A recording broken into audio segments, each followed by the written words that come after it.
So ayan guys, yung tinabas natin mga bakal dito yan sa may nayari natin. Single yan eh. Dalawang upuan, isang table 60 by 60. So ito yung paa ginagawa na natin. Paa ng table to. 1.5 by 1.5 tubular. So ayan guys, bubuuin natin para makita ninyo. At o pwede naman kayong magpasadya na kung anong gusto nyo. Upuan, lamesa, kaya natin i-customize yan kung anong sukat gusto nyo. Pwede na!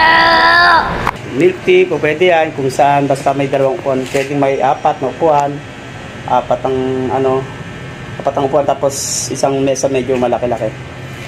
So ayan kalaminate ito, nabuo na natin yung kaninang kinatapos natin na frame. So ito siya. So pinainal na natin yung first coating ng black. Kanina pre-primer natin at ngayon blinak na natin. So ito yung dalawang upuan niya. So bukas na lang natin yan. Ipa-final na lang natin ng ng black. Ayan siya. Tapos ito, i-screw na lang natin dito sa ilalim. Dito, screw natin dito sa ilalim. Etong salong puwet niya. Yan yung mga salong puwet. So, ayan. Tapos, etong isa, screw din natin. Pero, ipa-final natin bukas bago natin i-screw, syempre. Yan. So, ayan.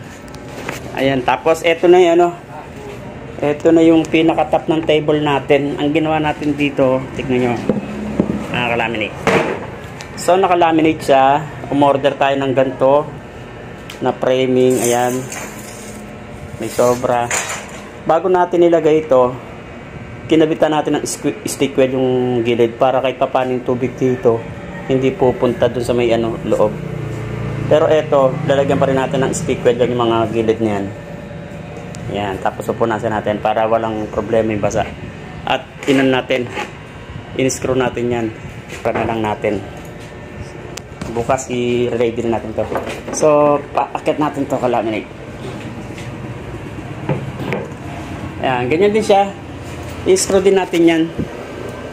Kung makikita nyo, yan, sobra talaga yan. So, ayan na yung sa atin, yung in-order sa atin.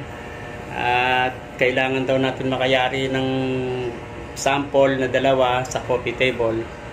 Yung mga gustong magpagawa dyan guys, pa-customize, pwede naman kahit anong design, pwede kahit anong kulay. At yung frame natin nga, katulad ng sinabi ko kanina, hindi na natin